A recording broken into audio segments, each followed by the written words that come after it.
ہو گیا، عمر صرف میرا خیال ہے 27 سال. ایسے کتنے واقعات ہوتے ہیں کہ اچانک ہمیں بھی موت کی خبریں ملتی ہیں. تو یہ موت کی خبر جب ملے، کیا اس بات کا تقاضا نہیں کرتا کہ میں خود اپنی موت کو یاد کروں؟ کبھی تصور میں وہ منظر تو لاؤں کہ آج جس طرح مسجد پر ہمارے یہاں اعلان ہوتا ہے کہ حضرات فلاں کا انتقال ہو گیا، تو یہ سنتے وقت کبھی تصور نہیں باندھ سکتا کہ کسی دن میرا بھی اس طرح مرنے کا اعلان ہو رہا ہوگا. کسی کا میسج آیا کہ فلاں کا انتقال ہوا، کبھی تصور تو باندھے کہ میرا بھی تو اسی طرح مرنے کی اطلاعیں ہو رہی ہوں گی. جب کسی کا انتقال ہوتا ہے تو جناب کوئی غسل کے لیے کوشش کر رہا ہے، کوئی قبر کھدانے کے لیے کوشش کرتا ہے. یہاں پر بھی آپ کیا وہ باڈی بھیجنے کے لیے کوشش کرتے ہیں.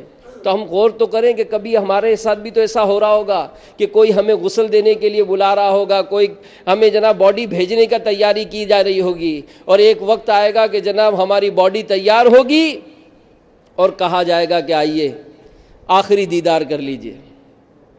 اب اس وقت ہم بھی آخری دیدار کرتے ہیں لوگوں کا، لیکن سوچیں جب میرا آخری دیدار ہوگا، میرے بچے رو رہے ہوں گے، میرے ماں باپ غمزدہ ہوں گے، میرے دوست لپٹ لپٹ کر رو رہے ہوں گے. پھر کیا ہوگا؟ جنازہ ہوگا، پھر کندھوں پر اٹھایا جائے گا، قبرستان لے چلیں گے. یہ وہی قبرستان ہے کہ جہاں ہم اکیلے آنے کا کبھی تصور ہی نہیں کرتے تھے، رات تو گزر دن میں بھی نہیں آتے تھے. اس قبرستان میں ہمیں لایا جائے گا، اور اتنی بے بسی کا عالم ہوگا کہ علماء نے لکھا ہے کہ مرنے والا یہ سب منظر دیکھتا ہے کہ میرے کپڑے کس نے اتارے، مجھے غسل کس نے دیا، میری نماز جنازہ کس نے ادا کی، کس نے مجھے کندھوں پر اٹھا کر رکھا ہے، کون مجھے قبرستان کی طرف لایا ہے، کون میری قبر میں مجھے اتار رہا ہے، کون مجھے مٹی ڈال رہا ہے. یہ سب دیکھ رہا ہوتا ہے، لیکن اس وقت مردے کی بے بسی ہوتی ہے، کچھ کر نہیں سکتا، کچھ نہیں کر سکتا. اور اس وقت وہ سب منظر دیکھ رہا ہے کہ تنگ و تاریک کوٹھڑی میں مجھے اتارا جا رہا ہے، مجھ پر سلیں رکھی جا رہی ہیں، اندھیرا ہو رہا ہے قبر میں. اور پھر جب آخری سل رکھی جاتی ہے تو گھپ اندھیرا ہو جاتا ہے. ایک معمولی سا سوراخ ہوگا تو کسی کی اوپر سے آواز آتی ہے کہ دیکھو دیکھو وہ سوراخ رہ گیا، اسے بھی بند کر دو. اب گھپ اندھیری قبر میں میرے میٹھے میٹھے اسلامی بھائیوں، ہمیں صرف اس بڑے سے کمرے میں اندھیرا کر کے قید کر لیا جائے، ہم رہ سکیں گے؟ تو اپنے آپ کو ڈرائیں، غور کریں، محاسبہ کریں، توجہ دیں کہ اگر مجھے اس حال میں مجھے قبر میں قید کر دیا گیا، میرا بنے گا کیا ہے؟ اگر اللہ ناراض ہوا، اس کے پیارے محبوب صلی اللہ علیہ وآلہ وسلم روٹھ گئے، تو میں قبر میں تنہا رہ کیسے سکوں گا؟ مجھے قبر میں خوف آئے گا تو میں کس کو پکاروں گا؟ میری کون سنے گا؟ اگر اس تنگ و تاریک کوٹھڑی میں نماز قضا کرنے کے سبب، گالیاں بکنے کے سبب، بدنگاہیاں کرنے کے سبب، بدکاریاں کرنے کے سبب، حرام روزی کمانے کے سبب، شراب پینے کے سبب، ماں باپ کو ستانے کے سبب، دل آزاریاں کرنے کے سبب اگر میرے اوپر سانپ اور بچھو مسلط کر دیے گئے، میری قبر میں جہنم کی آگ بھڑکا دی گئی، میں جاؤں گا کہاں؟ پکاروں گا کس کو؟ کون میری فریاد سنے گا؟ کس طرح سے اس تنگ و تاریک کوٹھڑی میں اپنے آپ کو سنبھال سکوں گا؟ تو میرے میٹھے میٹھے پیارے پیارے اسلامی بھائیوں، انسان جس وقت اپنا یہ احتساب کرنا شروع کرتا ہے نا، وہ وقت اس کی تبدیلی کا وقت ہو جاتا ہے، وہ سوچ اس کی تبدیلی کی سوچ بن جاتی ہے، وہ احساس اس کا پیدا ہوتا ہے کہ میں دنیا میں اس طرح کی عیش کوشیاں کرنے نہیں آیا ہوں.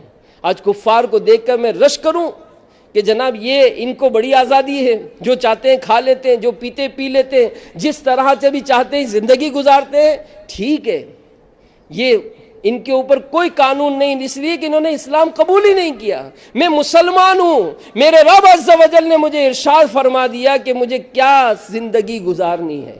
مجھے نمازوں کا حکم ہوا، میں لبیک کہوں گا، لبیک میں حاضر ہوں. مؤذن کا پکار ہوئی حیا علی الصلاۃ، آؤ نماز کی طرف، حیا علی الفلاح، آؤ فلاح کی طرف، میں لبیک کہہ کے اپنے رب کی بارگاہ میں حاضری دے دوں. مجھے حکم دے دیا گیا کہ مجھے حلال روزی کمانی ہے، میں حرام کی طرف کیوں بڑھوں؟ میں کیوں حرام کی طرف بڑھوں کہ کہیں ایسا نہ ہو یہ حرام کی نحوست میری قبر میں آگ بھڑکا دی جائے. یہ حرام کا مال کہیں مجھ پر سانپ اور بچھو بن کر مسلط نہ کر دیا جائے.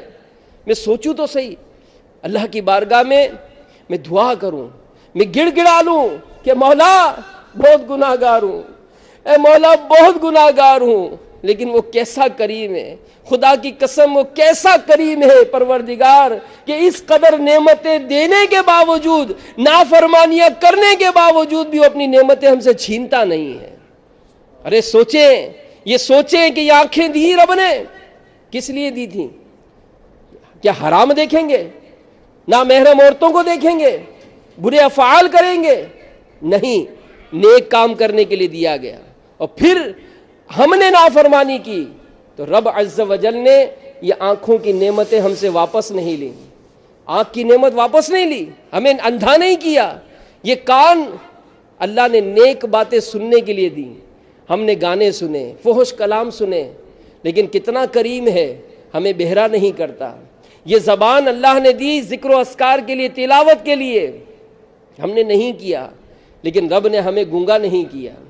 یہ ہاتھ اللہ نے نیک کام کرنے کے لیے دیے, ہم نے اس کو گناہوں میں مصروف رکھا, اللہ نے ہاتھ توڑے نہیں. پاؤں گناہوں کی طرف گئے, اللہ نے ہمیں معذور نہیں کیا. دماغ میں نہ جانے کیسے کیسے گندے خیالات پالتے ہیں, اللہ نے ہمیں پاگل نہیں کیا. لوگوں سے چھپ چھپ کر گناہ کرتے ہیں, اللہ نے ہمارے چہرے کو سیاہ نہیں کیا. یہ اس کا کرم ہے میرے میٹھے میٹھے اسلامی بھائیوں, یہ اس کا کرم ہے, اس کا کرم ہے. اور پھر ایسی مقدس راتیں عطا فرمائیں کہ گناہ گاروں کے لیے بشارتیں ہو رہی ہیں کہ ہے کوئی مغفرت کا طلبگار کہ اسے مغفرت دی جائے, ہے کوئی مصیبت زدہ کہ اس کو مصیبت سے دور کیا جائے, ہے کوئی بیمار کہ اس کی بیماری دور کی جائے. کیسا کریم پروردگار ہے, تو پھر اس کی نافرمانی کیوں؟ اور پھر میرے میٹھے میٹھے اسلامی بھائیوں, یاد رکھیے صرف قبر ہی کا معاملہ نہیں, قیامت کے دن اٹھایا جائے گا, اعمال پیش کیے جائیں گے, اور جن جن اعضاء سے گناہ کیے ہوں گے وہ اعضاء گناہوں کی گواہی دیں گے. زبان کو مہر لگا دی جائے گی, ہاتھ گناہوں کی گواہی دے رہے ہوں گے کہ یا اللہ اس نے مجھ سے یہ کام کروائے. پاؤں گناہوں کی گواہی دے رہے ہوں گے کہ یا اللہ یہ لوگوں کے سامنے تو بڑا نیک بنتا تھا, لیکن چھپ چھپ کر یہ گندی جگہوں پر جایا کرتا تھا. پاؤں گناہوں کی گواہی دیں گے, آنکھیں گناہوں کی گواہی دیں گی, ساری مخلوق ہوگی, سب کے سامنے ذلیل و رسوا ہونا پڑے گا. تو میرے میٹھے میٹھے اسلامی بھائیوں, اللہ کی بارگاہ میں سچے دل سے گڑ گڑا کر توبہ کر لیجئے. جو اپنے افعال ہیں یاد کر لیجئے, شرمندہ ہو جائیے کہ مولا معاف فرما دے, اے مولا میرے گناہوں کو معاف کر دے. اور وہ ایسا کریم ہے, وہ ایسا کریم ہے کہ جب وہ کرم فرماتا ہے تو گناہوں کو معاف نہ صرف معاف فرما دیتا ہے, بلکہ وہ کرم فرمائے تو گناہ بھی نیکیوں سے تبدیل فرما دیتا ہے.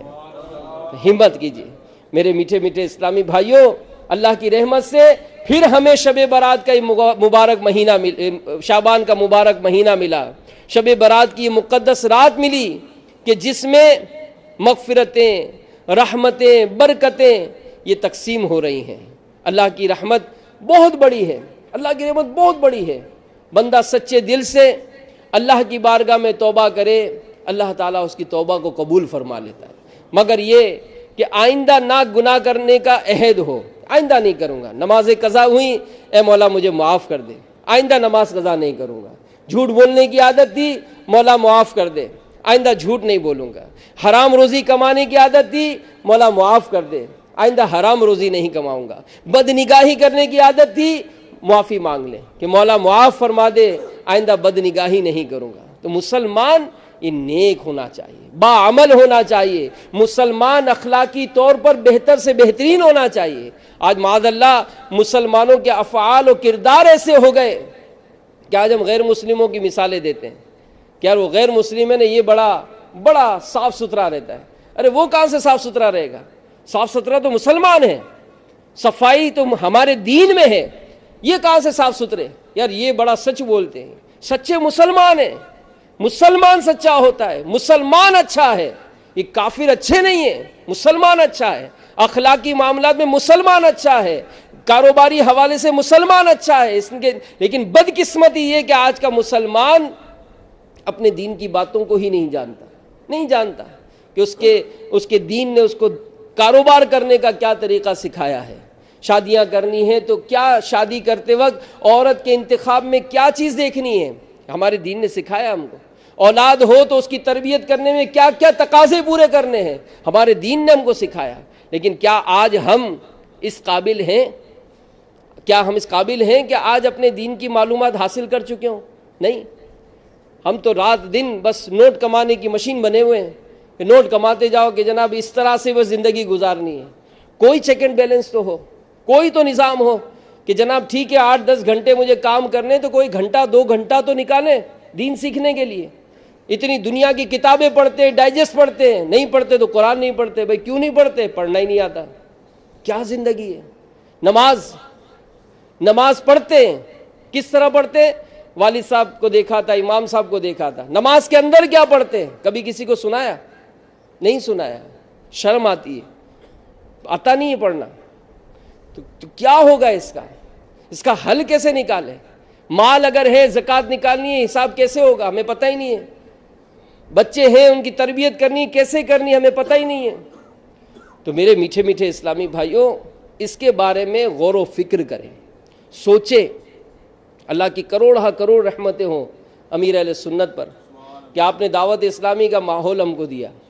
الحمدللہ باب المدینہ کراچی سے آپ نے اس کام کو آغاز کیا. آج ہوتے ہوتے 187 ممالک میں پیغام پہنچا. 90 سے زیادہ شعبہ جات قائم ہو گئے. کیا کر رہے ہیں 90 شعبہ جات؟ یہ نیکی کی دعوت عام کر رہے ہیں. نیکی کی دعوت عام کر رہے ہیں. آج گاؤں شہر ملک یہ دعوت اسلامی کے قافلے سفر کر ہی رہے نا. جب بھی تو یہ بہاریں.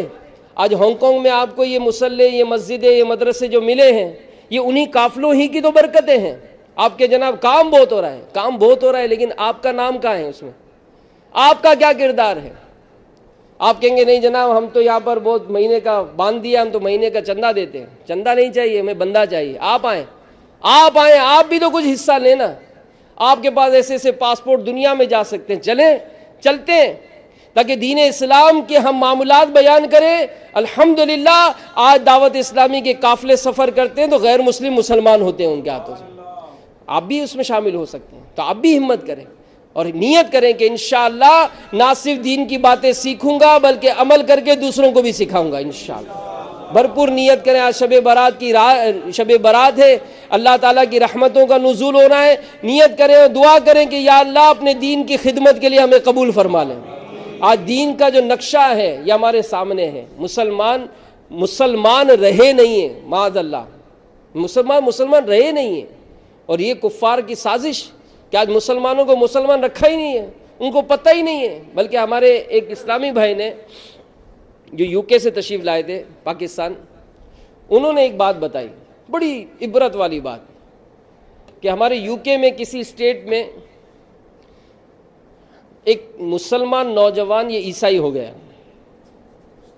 اس سے جب لوگوں نے ملاقات کی, اس سے پوچھا کہ بھائی آپ کیسے کنورٹ ہو گئے اس میں؟ تو کہنے لگا کہ میں جس یونیورسٹی میں پڑھتا ہوں تو وہاں پر ہماری ٹیچر نے ایک مرتبہ سب اسٹوڈنٹس کو کہا کہ سب اپنے اپنے دین کے بارے میں بتائیں, کیونکہ ہماری کلاس میں مختلف مذہب کے ماننے والے تھے.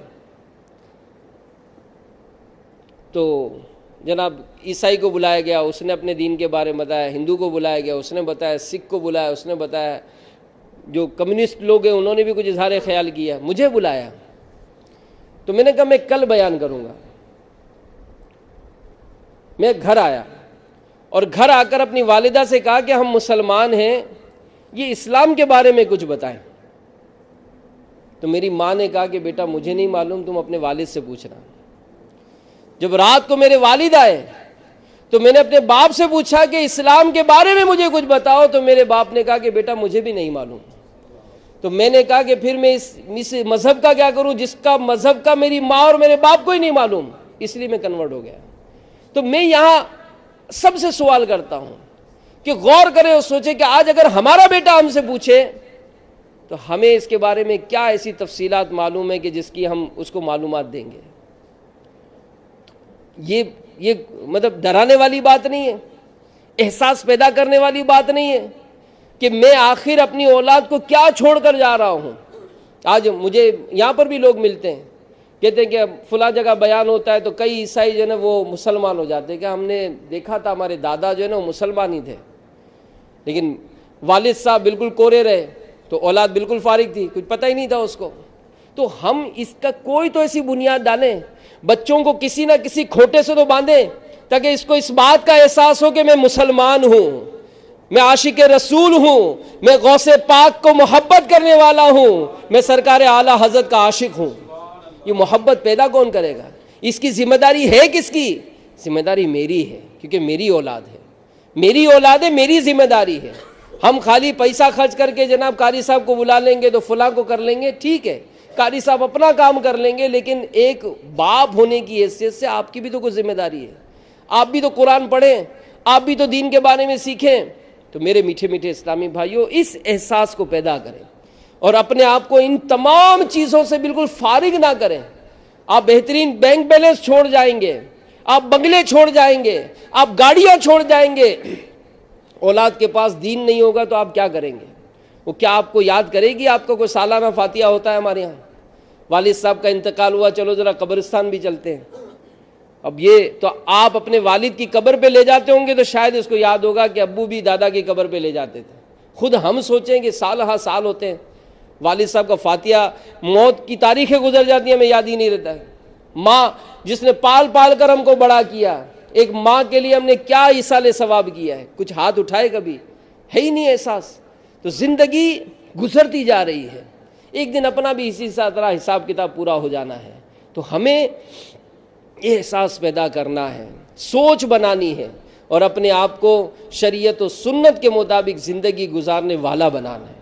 تو آئیے، دعوت اسلامی آپ کو دعوت دیتی ہے، دعوت اسلامی کے ماحول میں آ جائیے۔ الحمدللہ یہاں پر بھی ہمارے 4 جگہ پر الحمدللہ مدرسے قائم ہو گئے، اسلامی بھائی ہجرت کر کے آ گئے، گھر بار چھوڑ کر آ گئے، بیوی بچوں کو پاکستان رکھا ہے کہ ہم یہاں خدمت کریں۔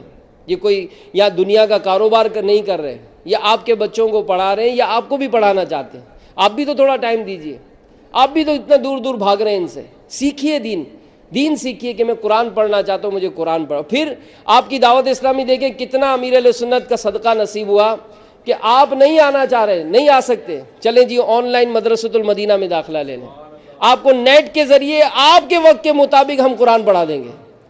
کریں تو صحیح نا، آئیں تو صحیح نا، کس طرح سے کرنا ہے۔ تو ہم جب تک میرے میٹھے میٹھے اسلامی بھائیوں اس طرح کا ذہن نہیں بنائیں گے، تبدیلی نہیں آئے گی۔ خود اپنی ذات میں بھی لائیں، اور پھر ہم خود دیکھتے ہیں جب بازاروں میں گھومتے ہیں نا تو ہمیں اس عیسائیت کی پریچنگ ہوتی نظر آتی ہے، اس وقت احساس پیدا نہیں ہوتا کہ آج باطل مذہب اس کی پریچنگ ہو رہی ہے، دعوت دی جا رہی ہے، میں مسلمان ہوں، کیا یہ میرا حق نہیں بنتا ہے کہ میں دین اسلام کے لیے کچھ وقت دوں؟ کہ باطل مذہب کو پھیلانے والے رات دن ہمارے دروازے پر نوک کر کے ہمیں اپنے باطل مذہب کی دعوت دینے آئے ہیں، اور مجھے آج اپنے مذہب کی دعوت دینے کا کوئی شوق نہیں ہے۔ میں مسلمان کو ہی نماز کے لیے بلانے کے لیے تیار نہیں ہوں۔ اس کے لیے بھی دعوت اسلامی نے بیڑا اٹھایا۔ الحمدللہ آج مسجدیں قائم ہوئی، نمازیں ہو رہی ہیں یہاں پر، تو نمازیوں کو بھی جمع کیا جا رہا ہے۔ تو آپ جب تک اپنا ذہن نہیں بنائیں گے، یہ برکتیں راحتیں ہمیں حاصل نہیں ہوں گی۔ تو نیت کریں کہ انشاءاللہ یہ آنے والا سال میرا تبدیلی والا سال ہوگا انشاءاللہ۔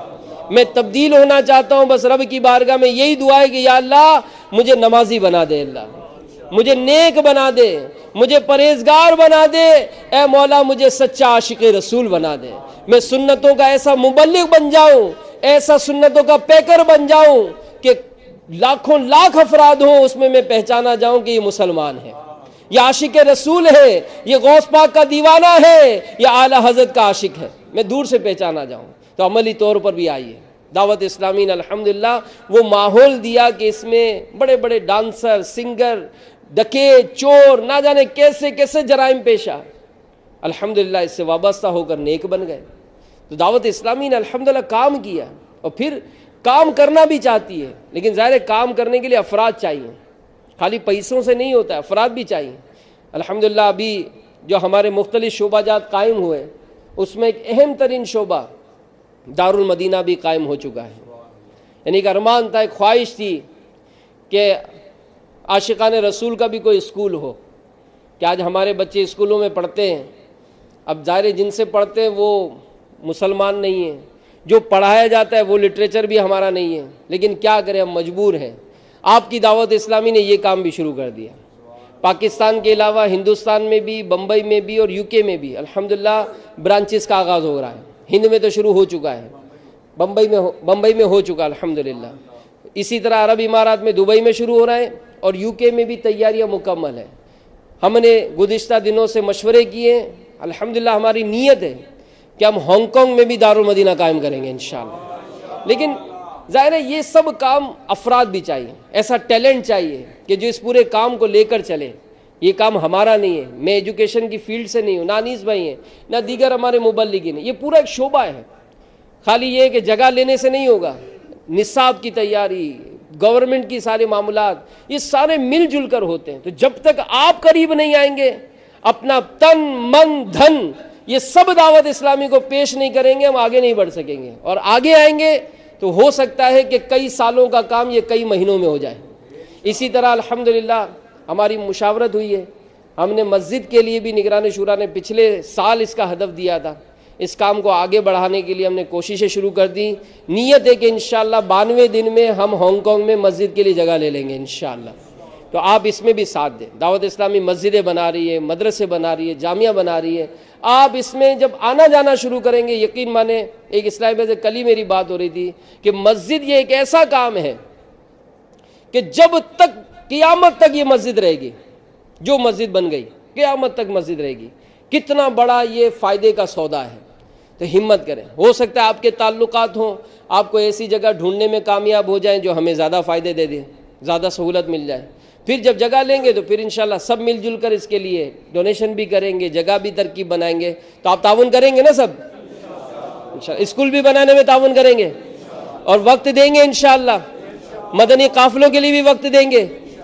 روزانہ مسجد میں جو نمازیں ہوتی ہیں، یقین مانے ایسا دل جل جاتا ہے. نمازی نہیں ہے، نمازی نہیں ہے، قریب رہتے ہیں، آ سکتے ہیں. تو ایسا نہ ہو مسجد بن جائے تو نمازی نہ ہو. کہ مسجد بنا دی شب بھر میں ایمان کی حرارت والوں نے، من اپنا پرانا پاپی تھا برسوں میں نمازی بن نہ سکا. ہندوستان میں مسجد بنی تھی، ایک رات میں مسلمانوں نے مسجد بنا دی، لیکن نمازی نہیں بنے تھے، مسجد بنا دی تھی. تو ہمیں مسجد بھی بنانی ہے اور نمازی بھی بنانے ہیں. تو ہم انشاءاللہ کوشش کر کے با جماعت نماز ادا کریں گے انشاءاللہ. اللہ تعالیٰ سے دعا ہے کہ اللہ تعالیٰ ہم سب کو اس کی برکتیں نصیب فرمائے. اور میرے میٹھے میٹھے اسلامی بھائیوں، یاد رکھیے یہ شب برات جو ہے یہ بہت اہم رات ہے. لیکن اس رات میں یہ چھٹکارا پانے، براعت مانا چھٹکارا پانے کی رات ہے. لیکن اس میں بھی بعض ایسے بد نصیب ہیں جن کی مغفرت یعنی جن کو نہیں بخشا جاتا. ان میں شراب کا عادی، زنا کا عادی، ماں باپ کا نافرمان، قطع تعلق کرنے والا، فتنہ باز، چغل خور، اس رات اس کی بخشش نہیں ہوتی. تو اگر خدا نہ خواستہ کوئی بھی اس طرح کے کسی معاملے میں ملوث ہے، بتانے کی حاجت نہیں، رب کی بارگاہ میں سچی توبہ کرے اور عہد کر لے کہ انشاءاللہ آج سے میری کوئی نماز قضا نہیں ہوگی. انشاءاللہ رمضان کے روزے آ رہے ہیں، انشاءاللہ ماہ رمضان کے بھی پورے روزے رکھیں گے انشاءاللہ بلا اجازت شرعی، کیونکہ رمضان کے روزے بھی قضا نہیں کر سکتے. اسی طرح جن کو زکوٰۃ نکالنی ہے اپنے مال کی پوری زکوٰۃ نکالیں. اور اس کے لیے بھی الحمدللہ مکتبۃ المدینہ نے ایک بڑا پیارا پمفلٹ شائع کیا ہے، زکوٰۃ کس طرح نکالنی چاہیے، کس طرح نکالی جائے. یہ پورا اس کا طریقہ کار لکھا ہے. اس فارم کو حاصل کیجئے، انشاءاللہ آپ اپنے مال کی زکوٰۃ کا حساب آپ خود لگا سکتے ہیں. اور اسی طرح اس میں زکوٰۃ کے فضائل اور یہ سارا مکتبۃ المدینہ کے بستے پر دستیاب ہے، اس کو حاصل کرنے. اسی طرح اگر کسی کے تعلقات ختم، ناراضی ہے، بعض اوقات ہوتا ہے، بعض نادان تو اپنے ماں باپ سے بھی تعلقات توڑ لیتے ہیں، بھائی بہنوں سے رشتہ توڑ لیتے ہیں. تو بڑی رات ہے.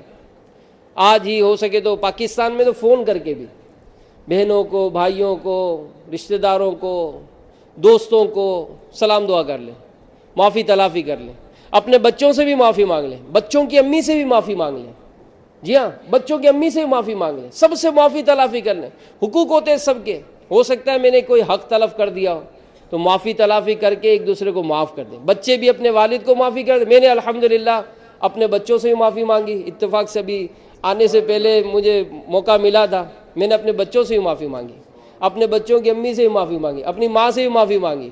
اور بیٹے کو کہا ہے کہ بیٹا جتنے رشتہ دار ہیں، بھائی ہیں، جو بھی ہیں، پھوپھے چچا، سب کو میری طرف سے معافی کی درخواست کہ مجھے معاف کر دینا. کہ حقوق العباد کا معاملہ جو ہے بہت سخت ہے، بہت سخت ہے. یعنی پیسے بھی عموماً لے کے دبا لیتے ہیں.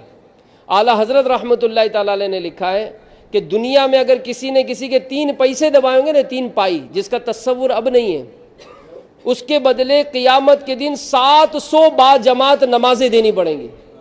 حساب کیسے ہوگا؟ کیا اعمال میں ہے ایسی نہیں کیا؟ تو ہم اس سے ڈرے اور معافی تلافی کرنے میں تو آگے آگے رہیں. جو بھی ملتا ہے مجھے معاف کر دو، مجھے معاف کر دو. اور جس سے معافی مانگے اسے بھی چاہیے کہ معاف کر دو، دل سے معاف کر دو. یہ نہیں اوپر اوپر سے معاف کر لیا، اندر سے دشمنی پال کے رکھی ہے، یہ نہیں، دل سے معاف کر دیں. اللہ تعالیٰ آپ کو جزا عطا فرمائے. اسی طرح یہاں ہفتہ وار اجتماع بھی ہوتا ہے.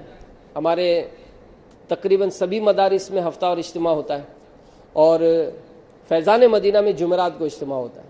یہاں ہر ہفتے کو مغرب کے بعد ہوتا ہے، فیضان مدینہ میں جمعرات کو مغرب کے بعد ہوتا ہے. ہفتہ وار اجتماع میں بھی شرکت کریں. اسی طرح آپ کا عشاء کے بعد اور اسلامی بہنوں کے بھی اجتماعات ہوتے ہیں. اس کا طریقہ کار یہ کہ ہر ہفتے کو فیضان مدینہ میں اسلامی بہنوں کا ہفتہ وار اجتماع ہوتا ہے، اور دیگر جو مدارس ہے غالباً یہاں بھی مہینے میں ایک بار ہوتا ہے، یا ماہانہ ایک مرتبہ ہوتا ہے 11ویں شریف کے نام پر. تو ان اجتماعات میں بھی اسلامی بہنوں کو بھیجیں. الحمدللہ یہاں پر اسلامی بہنوں کا بھی کام دن بعد دن الحمدللہ مضبوط ہوتا جا رہا ہے، اور آن لائن مدرسۃ المدینہ کے ذریعے اسلامی بہنوں کو بھی قرآن پاک پڑھانے کی ترکیب بنائی جا رہی ہے. وہاں سے صرف اسلامی بہنیں ہی پڑھاتی ہیں، خواتین کو خواتین ہی پڑھاتی ہیں. تو ان کے لیے بھی آپ ترکیب بنائیں. مدرسہ یہاں پر چل رہا ہے، تو ٹھیک ہے، سبحان اللہ. تو مدرسہ یہ جگہ بھی مطلب جیسے ہماری کرائے، سبھی کرائے پر ہی ہیں. تو انیس بھائی کی خواہش ہے کہ اس کو بھی، مدرسے کو بھی خریدا جائے. بالکل خریدنا چاہیے، بالکل خریدنا چاہیے. جامعہ بنانا چاہیے. بلکہ آپ دیکھیں کہ اسکولوں کا اس طرح کے معاملات میں کیسی ان کی مطلب عمارتیں ہوتی ہیں، تو ہم کیوں عالیشان عمارت نہ بنائیں؟ انشاءاللہ ہم بھی عظیم الشان یہاں فیضان مدینہ تعمیر کریں گے انشاءاللہ.